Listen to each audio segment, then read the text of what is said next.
¿Qué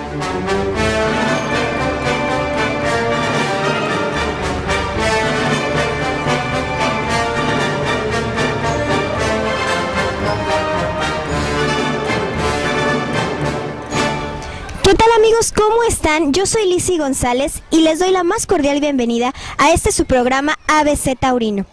El día de hoy estaremos platicando con el ex veterinario de la Plaza de Toros Nuevo Progreso de la ciudad de Guadalajara, Jalisco, México.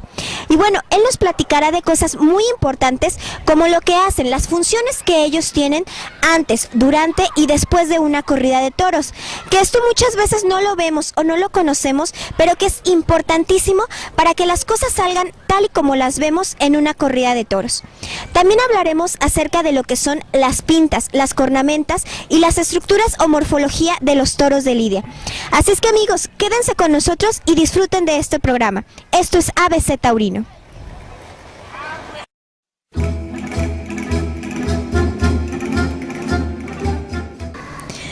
Y bien, nos encontramos ahora sí con el veterinario Armando Magaña. Y pues él, como les comentaba, es el ex veterinario de la Plaza de Toros Nuevo Progreso de la ciudad de Guadalajara, Jalisco, México. Doctor Armando, ¿cómo está? Buenas tardes, a sus órdenes. Aquí estoy listo para lo que quisieras saber y me quisieras preguntar. Muy bien, doctor. Pues, ¿por qué no nos comenta en primer lugar qué es un veterinario de una plaza de toros? Bueno, el veterinario de la Plaza de Toros tiene que ser un veterinario especialista en bovinos con una ramificación al toro de lidia. Él debe de tener una especialidad sobre el toro de lidia, sobre la crianza, sobre el manejo, sobre enfermedades, sobre todo lo que es el campo del toro de lidia. Bueno, fuera de cámaras usted nos platicaba que existen dos tipos de veterinarios que intervienen en una plaza de toros. ¿Cuáles son estos tipos de veterinarios? Mira, los veterinarios que intervenimos en la Plaza de Toros no es tanto que sea diferencia entre veterinarios, sino que hay veterinario del ayuntamiento que lo pone el municipio como veterinario que defiende pues al municipio, y el veterinario de la empresa, que es como el caso mío, que yo, por ejemplo, yo soy el que me encargo de que cuando lleguen los animales, lleguen en buen estado, lleguen sanos y quedan a mi cargo toda la semana hasta el día de la corrida. Y el veterinario del ayuntamiento es el que se encarga de cuando lleguen los toros de su transporte, pesar, revisar que el toro venga en buenas condiciones para lidiarse, checar colores, checar cornamentas y, como te digo, que venga en buen estado de salud. Prácticamente entonces la diferencia sería las funciones que realizan. Exactamente, tenemos diferentes funciones.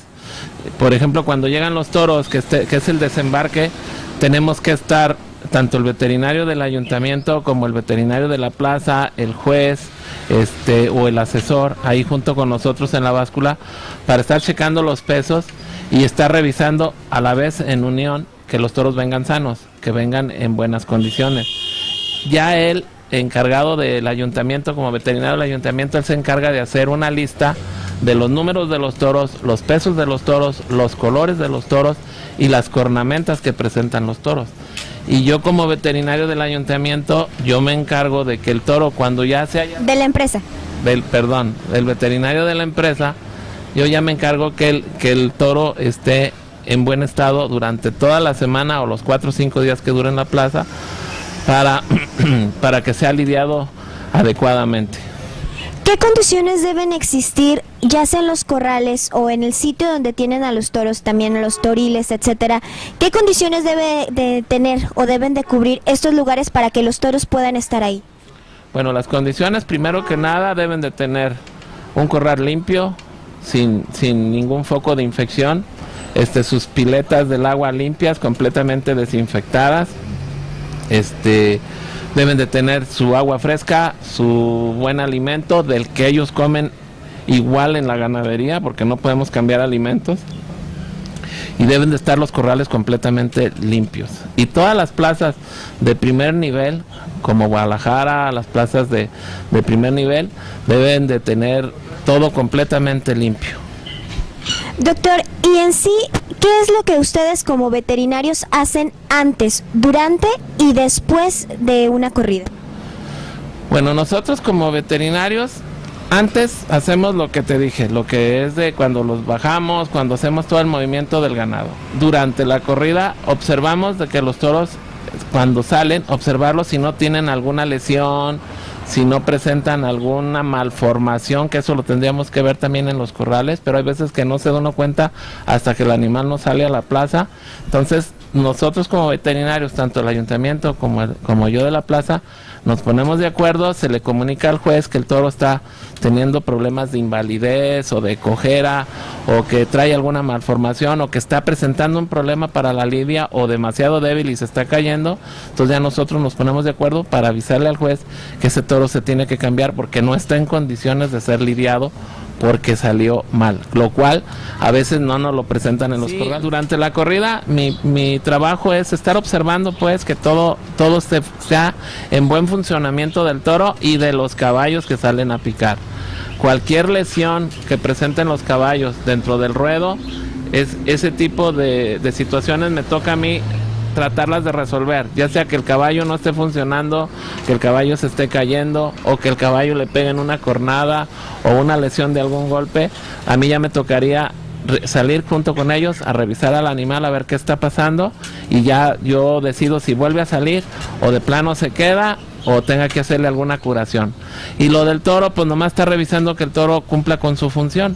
Ya si el toro se le perdonara la vida, entonces ya entraría yo a lo que lo regresan a los corrales, ya entraría yo a hacerle sus curaciones para que el toro pueda regresarse al rancho.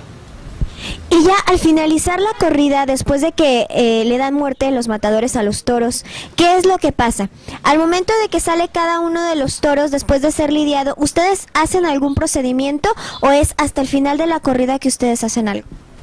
Por lo regular, en cada toro que se va sacrificando o que se va toreando, salimos a revisar denticiones y cornamentas a simple vista, para darnos más o menos una idea de que el toro está cumpliendo con la edad reglamentaria y que de los pitones estén íntegras sus astas. Es más o menos para darnos una idea, porque después nosotros, de que se termina la corrida, hacemos corte de mandíbulas, hacemos corte de pitones, las mandíbulas se les toma una foto para verificar que sea del toro que se lidió y que debe de presentar su dentición, sus 6 dientes completos o sus 8 dientes completos, para que nos marquen la edad reglamentaria, que es de 4 y de 5 años para corrida. ¿Y ustedes, por ejemplo, saben la edad del toro hasta el momento en el que ustedes checan la dentición, como me está comentando, o antes de la corrida, cuando los desembarcan, etcétera? ¿Ustedes ya saben qué edad tiene el toro? Mira, no sabemos exactamente la edad cuando los desembarcan, porque los ganaderos nos mandan a veces unas fechas de nacimiento y nosotros nos damos cuenta que según el reglamento o las fechas de nacimiento que ellos nos dan, el toro cumple con la edad. Pero aquí en Guadalajara el reglamento es muy claro y dice que se tiene que hacer una revisión de dentición para verificar la edad.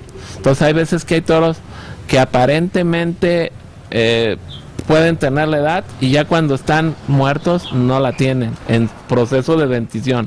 Entonces hay veces que también la dentición puede salir falsa y tenemos que hacer ya otro tipo de estudios en huesos largos, en huesos planos o en algún órgano para verificar exactamente la edad, o que si el toro presentara alguna patología mandibular, como falta de crecimiento de sus dientes, que sus dientes estén chuecos o estén bloqueados, que no los dejen salir. Entonces se tiene que hacer un estudio más profundo para ya determinar la edad, pero a simple vista no podemos determinar la edad, porque puede presentarse un toro que aparentemente tenga mucha edad y no la tenga, o puede presentarse un toro que aparentemente se vea muy chico y ese toro tenga más edad de la que supuestamente representa. Entonces no podemos determinar la edad ahí hasta que no se ha sacrificado el toro. ¿Por qué a veces se devuelven toros o no son aceptados? Porque no rinden con la característica de un toro adulto, que están anovillados, cariabacados, o no cumplen con el peso, o no cumplen con el trapío que deben de tener para la plaza donde van a ser lidiados. Las plazas de primera división, sobre todo Guadalajara, es un toro donde se pide con mucho trapío, con mucha corpulencia, que tenga edad. y la gente aquí es muy exigente. En otras plazas a lo mejor no hay tanta exigencia como aquí, pero Guadalajara es una de las plazas más exigentes, si es que no es la más exigente de México. Deben de cumplir, como usted nos dice, con una edad reglamentaria, pero también tienen que tener un peso específico para poder ser lidiados, o solamente que cumplan con la edad.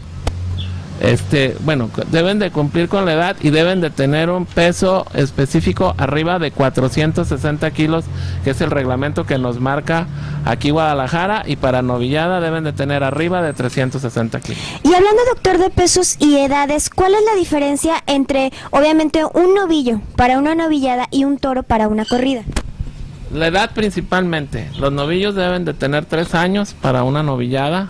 El peso es de 360 en adelante, que aunque a veces aquí en Guadalajara se lidian novillos con peso de corrida de toros y en edad, con edad de toros también, porque nos hemos dado cuenta que cuando hacemos el examen post-mortem, después de que son sacrificados, nos damos cuenta que los novillos son toros y tienen el peso de más de un toro, 460, 470, 480, donde deberían de tener un peso de 360 en adelante. O sea, no se marca tope, se marca límite, pero no tope. O sea, pueden de ser novillos de 360 en adelante y 460 en toros en adelante. Pero aquí en Guadalajara las novilladas a veces salen toros de 500 kilos, de 450, de 480, y son novillos. Entonces es muy variable lo de la novillada y la corrida. A veces, como te decía, las novilladas vienen muy bien presentadas, que parecen corridas de toros, y a veces las corridas de toros vienen un poquito más chicas en peso, pero su corpulencia o su fisonomía del toro tiene más presencia de toro que de novillo. O sea, se les ve la cara de jóvenes o se les ve la cara de un toro adulto. Hace un momento nos estaba platicando lo que sucedía cuando indultan a un toro. En primer lugar, pues explíquenos con un poquito de detenimiento qué es que indulten a un toro y cuál es su función después de que esto sucede. Bueno, lo que indulten a un toro es que le perdonen la vida, porque es un toro que reunió todas las cualidades que necesita un toro bravo de lidia para ser lidiado pues en la plaza. Tiene que haber sido bravo, tiene que haber sido bravo hacia el caballo, tiene que haber hecho condiciones de un toro que estuvo embistiendo, un toro que se le dieron muchos pases, que el público pida su indulto y que el torero también lo toree bien. El toro que se le perdona la vida es un toro que se va a regresar a la ganadería para que siga su descendencia y transmita por cuestión hereditaria todos sus genes positivos de los que él nos presentó cuando fue lidiado.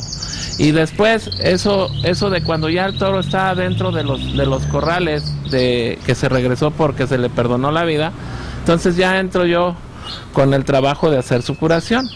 Ya se mete a un cajón especial donde el toro se va a controlar, a un poquito a tranquilizar. Primero dejarlo descansar, que se relaje, que pierda la agitación, que pierda, o sea, el cansancio de haber sido lidiado. Entonces le da un tiempo de reposo, va y se revisa a ver en qué condiciones está, se pone un poquito de tranquilizante, a veces no, a veces sí, dependiendo del comportamiento del toro, y ya se sujeta el toro para que no tenga mucho movimiento y poder nosotros entrar a hacer la curación. La curación es quitarle todos los arpones de las banderillas, revisar los puyazos, qué tantas trayectorias puedan tener, lo mismo que las banderillas. Entonces hacer una limpieza y hacer una suturación de los desgarres que él pudo haber sufrido. Entonces después de hacer la limpieza completamente, como digo, se revisan las trayectorias, sobre todo los de los puyazos, que a veces son puyazos que aparentemente dicen, nomás le dieron un puyazo, pero ese puyazo tiene 3 trayectorias, hacia arriba, hacia abajo, hacia un lado. Entonces tiene uno que hacer una limpieza bien a conciencia, para que luego el toro no nos vaya a presentar una infección o no nos vaya a presentar fiebre o algún otro tipo de problema. Se administran antibióticos, se administran antisépticos, se administran para bajar su temperatura, se administran desinflamatorios. O sea, es una curación muy drástica y muy específica. El toro, por lo regular, siempre trato yo de que se quede conmigo por lo menos las 72 horas, que son la etapa crítica de que nos pueda presentar alguna complicación, y ya pasando esas 72 horas, si no hay ninguna complicación, el toro está listo para regresarse al rancho y ya terminar su curación allá en el rancho y poderle designar una cantidad de vacas para que él se reproduzca y esperando que sus crías salgan igual que él de buenos. Ahorita nos decía algo muy importante que es con respecto a la pica. Usted pues obviamente nos puede hablar desde un punto de vista pues más científico. ¿Para qué se le pica al toro? ¿Qué sucede cuando se le realiza esto? Lo que pasa es que el toro cuando sale al ruedo sufre una concentración de adrenalina, que esa concentración puede llegar a provocar una parálisis o entumimiento de sus piernas, o como digo, de sus patas o de sus manos, y el toro necesita que se le aplique un puyazo para que se descongestione. ¿Cómo es descongestionar? Que esa adrenalina se concentra tanto que habiendo un sangrado, el toro con el sangrado se descongestiona y vuelve a dar su función normal. Eso, en vez de fregarlos, les ayuda. Ahora, sí se disminuyen un poquito de su poder o de su potencia, porque chueco derecho es una herida. Pero también, si no se le hiciera así, el toro se iría hacia arriba y no pudieran lidiarlo en las condiciones adecuadas que se tiene que hacer una lidia de un toro bravo. Desde su punto de vista como veterinario, ¿un toro sufre al momento de ser lidiado? No, pienso que no, porque es un toro que está destinado para eso. Es un toro que tiene eso de las lesiones, tanto es su poder o su coraje o su potencia, que el toro no sufre. Al contrario, o sea, el toro puede ser que, no te digo que lo esté disfrutando, pero es que es un toro que está destinado para este tipo de situaciones. Muy bien, doctor. Y bueno, yo creo que es muy importante tratar de descartar en estos momentos que están atacando tanto la fiesta de los toros, precisamente los antitaurinos, tratar de descartar, de quitar los mitos que pudieran existir alrededor de la fiesta. Y yo creo que usted es una persona indicada para que nos diga todo lo que se comenta con respecto a los toros antes de las corridas, porque ya ve que mucha gente dice que se les maltrata, que se les golpea, que si se les pone ácido, infinidad de cosas. Usted, que tiene conocimiento de causa, ¿qué nos puede decir al respecto? ¿Cómo nos puede desmentir todos estos mitos? Pues mira, yo lo único que te puedo decir que todo eso es pura mentira, porque yo estoy a cargo de los toros cuando llegan a la plaza y yo me quedo a cargo toda la semana de ellos. Y cuidamos mucho que no los molesten, que no entre gente, que no los inquiete, su agua súper limpia, su pastura súper limpia. Por ahí dicen que les raspamos los testículos, que les ponemos ácido en los testículos, que los maltratamos, que los costaleamos, que es como tumbarlos, o sea que les estamos provocando daño para que ellos se disminuyan en el transcurso de la semana, para cuando salgan al ruedo salgan disminuidos. Eso es una rotunda mentira, porque los toros se cuidan mejor que reyes, viven como reyes. En los 4 o 5 años que están en la ganadería se manejan con mucho cuidado, bien vacunados, bien desparasitados, bien cuidados, bien alimentados, para que lleguen en óptimas condiciones al ruedo.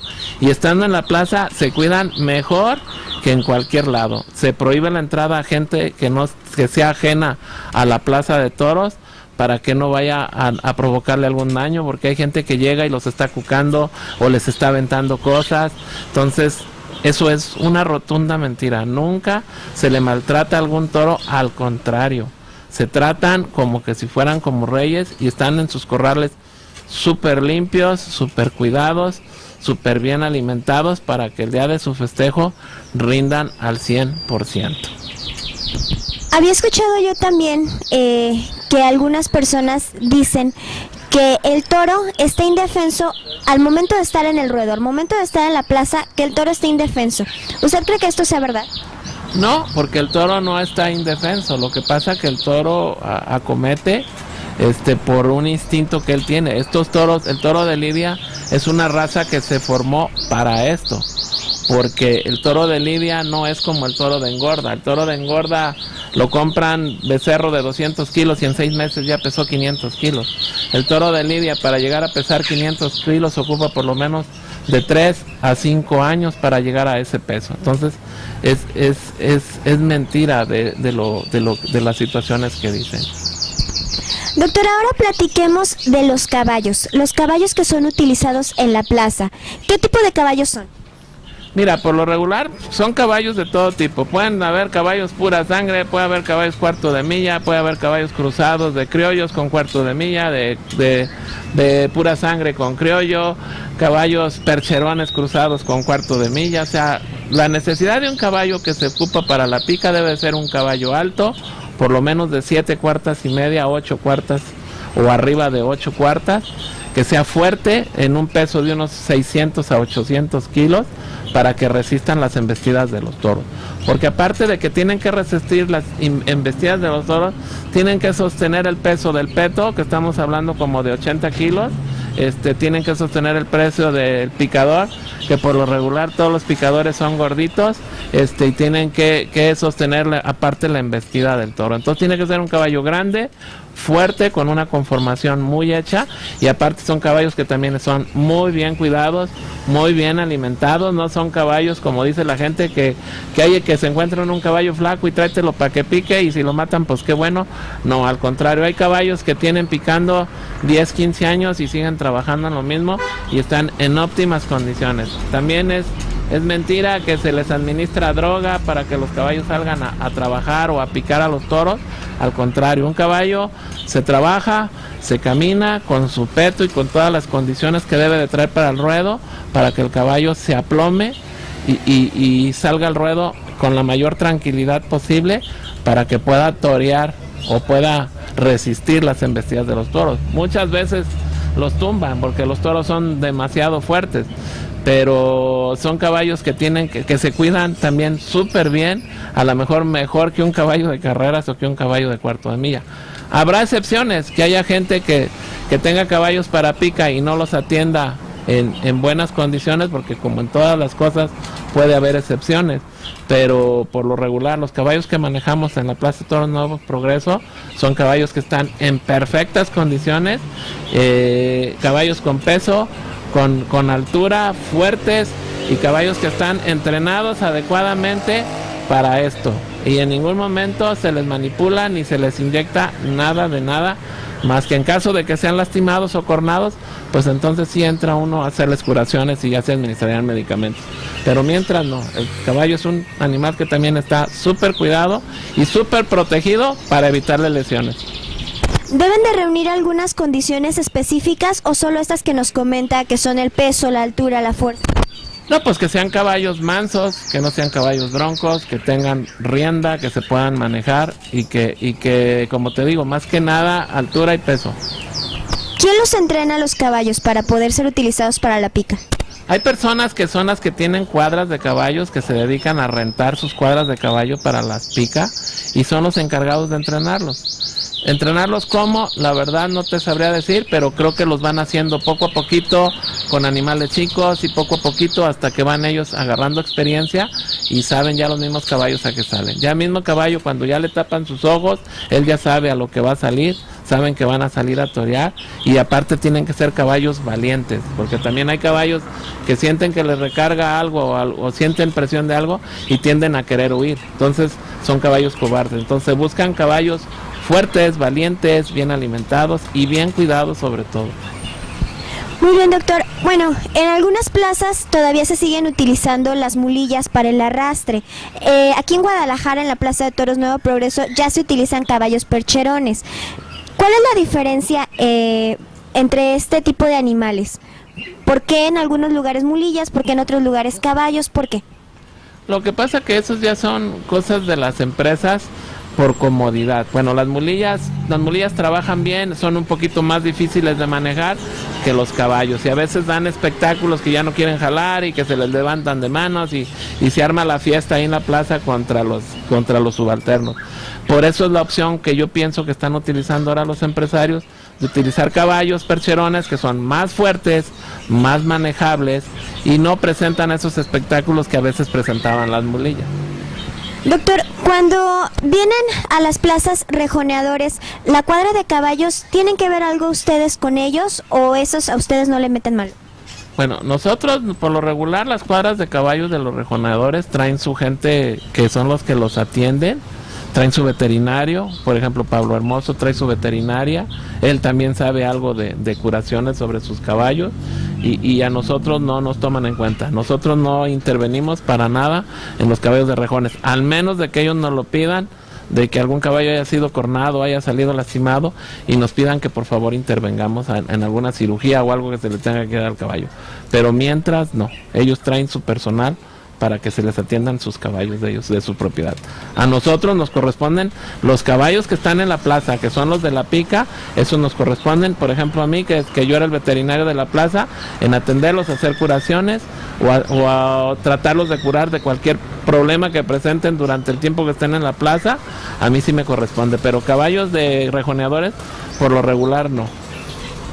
Muy bien, pues amigos, no se despeguen porque en un momento más vamos a hablar de qué es un toro de lidia, cuál es la estructura, cómo se manejan, cómo se dividen las cornamentas, las pintas. No se despeguen amigos porque va a estar esto muy interesante.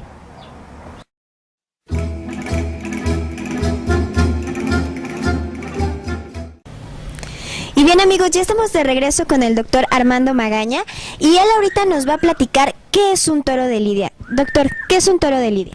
Bueno, es un animal muy bonito en conformación, muy diferente a lo que es el toro de engorda. Es un animal bien estructurado, bien anatómicamente bien diseñado, que por ejemplo es lo que le llamamos nosotros trapío, cuando es un toro reúne todas esas condiciones. El toro de lidia es muy diferente, es un toro largo, bajito, enmorrillado, o con otro tipo de cabeza, la cornamenta diferente al toro de engorda. O sea, es un toro muy completo, muy bien definido, muy bien estructurado.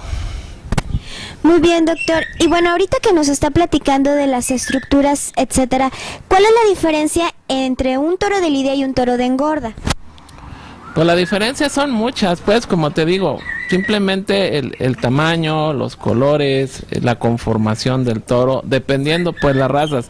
Hay toros de engorda que más o menos tienen parecido al toro de lidia, pero se diferencian en su conformación, en sus cornamentas, en su corpulencia, en su tamaño, o sea, son cosas así muy específicas, o sea, es muy diferente el toro de lidia al toro de engorda. El toro de lidia, como te digo, es un animal muy bien diseñado, muy bien perfeccionado y con una altura muy bien específica, ni muy grande ni muy chico, es un toro muy completo. ¿De dónde viene el toro de lidia? ¿De dónde le nace esa bravura? Bueno, a la vez que tiene bravura, tiene también mucha nobleza. ¿De dónde le viene eso al toro? Porque a mí me ha tocado ver cómo becerritos, a la hora de nacidos, ya están embistiendo. ¿De dónde les viene? Pues es la raza que tienen ellos, o sea, el toro de lidia es una raza que se formó especialmente para eso. Sus antecesores, que es del Bous Tauro, que de ahí se diseñaron muchos toros de lidia, es un animal que es diseñado específicamente, que se crió esa raza específicamente para eso, para que sea un toro bravo, sea un toro que rinda las cualidades para ser toreado o para ser vendido para una plaza. El toro de lidia es un animal muy diferente al toro de engorda.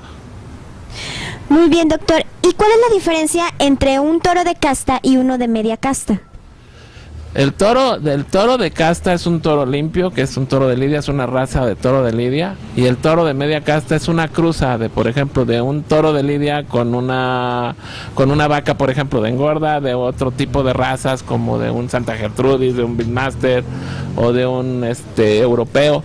Entonces de ahí son toros de media casta, esos son los que les nombran media casta, que por lo regular ese tipo de animales son muy procurados para los rodeos o para los concursos de reparo, porque tienden a ser muy fuertes, con la bravura del toro de lidia, con el carácter del toro de lidia fuertes, y tienden a presentar mucha dificultad para que los jinetes se queden montados en ellos, y son muy buscados por los rodeos.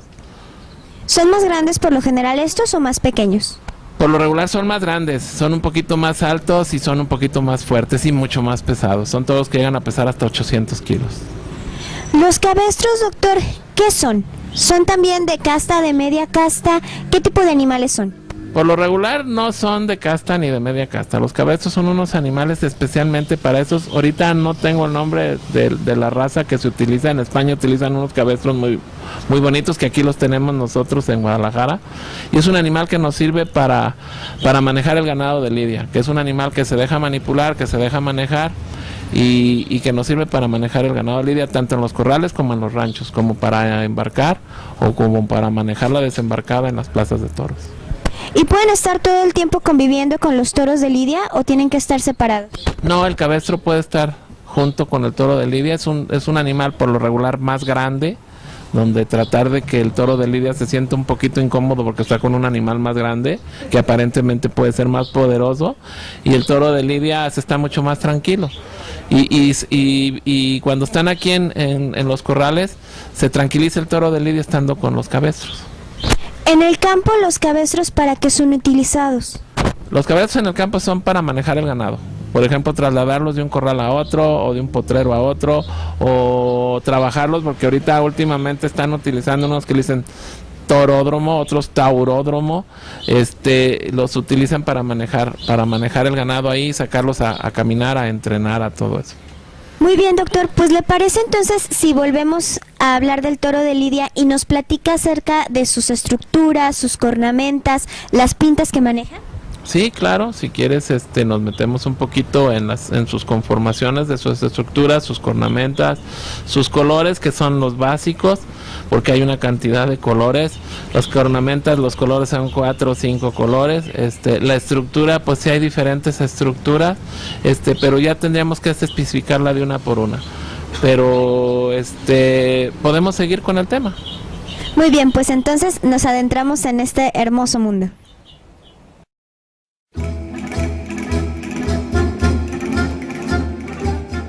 Hablemos ahora de las pintas o capas de los toros de lidia. Existen alrededor de 50 combinaciones posibles dependiendo el tipo de pelaje que encontremos en cada uno de los ejemplares. Pero hablemos de las más comunes que encontramos en las plazas de toros.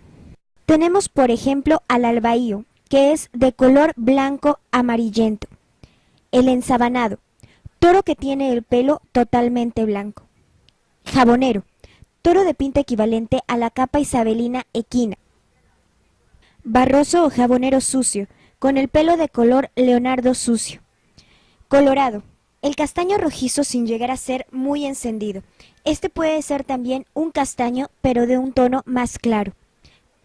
Castaño, de pelo color marrón tabaco. Gijón, pelo de color rojo encendido. Melocotón o jaro, pelaje de color amarillento leonado. Dentro de los toros negros existen varios tipos de los mismos. Tenemos por ejemplo al mulato, toro de pelaje negro, sin brillo, con reflejo pardo. Zaino, el de color totalmente negro. Azabache, toro negro brillante y aterciopelado. Vamos ahora con los toros de pelo mezclado. Tenemos al cárdeno, de pelo blanco y negro. Entrepelado, el cárdeno con muy poco pelo blanco, es decir, casi oscuro. Franciscano, el cárdeno con mucho pelo blanco, da un efecto claro. Nevado, cárdeno con pequeñas manchas blancas irregulares. Salinero, toro en que se mezcla el pelo colorado con el blanco. Salpicado, el más frecuente es el cárdeno con manchas blancas irregulares, grandes y pequeñas. Sardo, el que tiene pelo mezclado blanco, rojo, negro o pequeñas manchas irregulares de estos colores. Toros de colores mixtos. Tenemos por ejemplo el berrendo, con la piel blanca y con grandes manchas de otro color, generalmente berrendo en negro, en castaño o en colorado, según el color que combina con el blanco. Gargantillo, con una mancha blanca que rodea el cuello como collarín. Jirón, el toro de color uniforme con una mancha blanca en el cuerpo. Lombardo, toro negro sin manchas de otro color, pero con el lomo castaño. Retinto, castaño cercano al colorado, con cuello y cabos más oscuros, casi negros. Existen también toros con manchas características en la cabeza. Tenemos, por ejemplo, al bocinero, el que tiene el hocico negro y el cuerpo de otro color. Capirote, toro con la cabeza y arranque del cuerpo de color diferente del resto del cuerpo. Capuchino, el capirote cuya mancha del cuello acaba en punta. Careto, el que tiene la cara blanca y el resto de la cabeza de distinto color. Caribello, con cabeza oscura y frentes salpicadas de pintas de color más claro. Carinegro, el cárdeno, castaño o retinto con la cara negra. Lucero, el toro que tiene en el centro de la frente un lunar blanco. Ojo de perdiz, cuando el cerco, en forma de ojal, es de color rojo. Rebarbo, el toro de pinta oscura que tiene blanco el hocico. Existen también toros con manchas características en el cuerpo. Vamos a hablar de ellos. Albardado, con la piel más clara en el lomo, simulando una albarda. Bragado, que tiene blanco en todo o en parte del vientre. Listón, el que tiene una franja de color distinto a lo largo del espinazo. Lombardo o lomipardo, con el lomo pardo oscuro y aún más oscuro del resto del cuerpo. Meano, toro de pinta oscura y con la piel blanca en los genitales. Tenemos a los toros con manchas particulares en las extremidades. Botinero, que tiene el extremo de las patas oscuras. Calcetero, el de pinta oscura con las extremidades blancas. Rabicano, toro con manchas blancas en la cola. Cabe mencionar que dentro de las pintas o capas pueden existir diferentes puntos de vista. Lo que para unos puede ser un castaño, para otros puede ser un colorado. O lo que para unos puede ser un botinero, para otros puede ser un calcetero. Todo depende del ojo con el que se mire.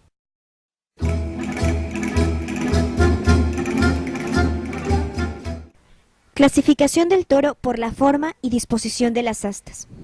Astifino, toro cuyos cuernos son delgados, limpios y brillantes. Astigordo, el que tiene sus defensas vastas y gruesas. Bien puesto, el que tiene las astas bien colocadas y de normal desarrollo. Visco, el que no guarda simetría perfecta en sus dos astas. Cornalón, el que tiene las astas excesivamente desarrolladas. Corniancho o corniabierto, de cornamenta demasiado abierta. Cornicorto, el que tiene las astas demasiado pequeñas. El toro también se clasifica por la inserción de las astas. Cornidelantero, cuando el arranque de los cuernos se inicia en la parte delantera del testuz y avanza hacia el frente. Clasificación del toro por la dirección de la pala. Brocho, de astas bajas que tienden a unirse en forma de broche. Capacho, el toro de astas caídas, pero cuyos pitones tienden a unirse aún más que en el anterior. Corniveleto o veleto, toro que tiene las astas altas y derechas con la vuelta del cuerno muy atenuada. Gacho, con las astas bajas y caídas. Playero, toro muy abierto de palas, en forma que los cuernos casi se abren lateralmente en el testuz.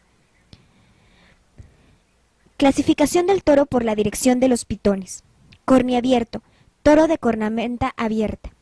Corniapretado, toro en el que los pitones tienden a unirse, dejando por lo tanto muy estrecha la cuna. Cornipaso, se designa así al toro cuyos pitones se dirigen hacia los lados. Cornivuelto, el toro que tiene hacia atrás los pitones con una vuelta. Cubeto, el toro que tiene los pitones casi juntos.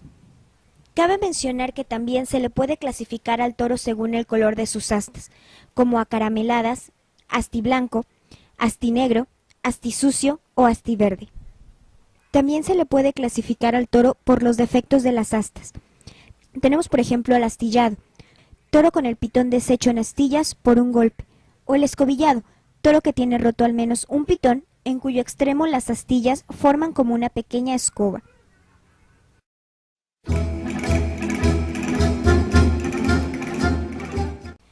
Y finalmente enlistaremos a los toros por su morfología. Tenemos al zancudo, que es de patas largas. Calgueño, con el vientre recto o casi recto. Barrigudo, con el vientre prominente. Ensillado, que tiene el lomo en forma de silla. Lomitendido, con el lomo en pendiente hacia abajo. Enmorrillado, con el morrillo prominente. Corto de cuello, largo de cuello. Hondo, con la extensión del cuerpo ancha y larga. Esto fue todo por el día de hoy. Espero que